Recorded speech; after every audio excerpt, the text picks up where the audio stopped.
Jihadists have been using the internet almost since the beginning of the web. The first jihadi website was created in 1991. It was called the Islamic Media Center.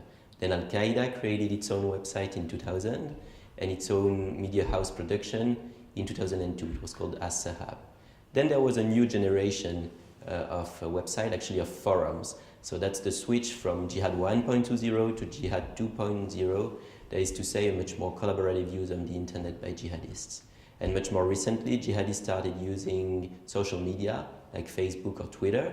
And in 2015, last year, the Brookings Institution, the most important think tank in the US, assessed that there were approximately 50,000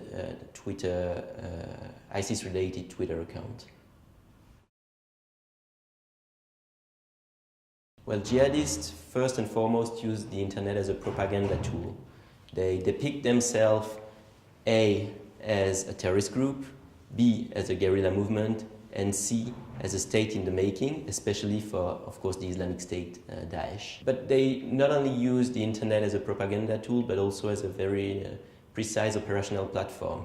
This means that they use the internet to broadcast strategic orientation, tactical advice, but also to recruit and to raise funds.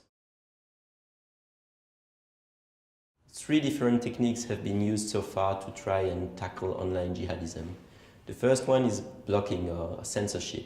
For instance, the French government adopted a new law in 2014, the 13th of November 2014, and the objective of this law is to allow the administration to block, to take down radical websites. And in 2015, 60 websites were taken down through this law. The second technique that was used to tackle online jihadism is counter-speech, counter-narrative.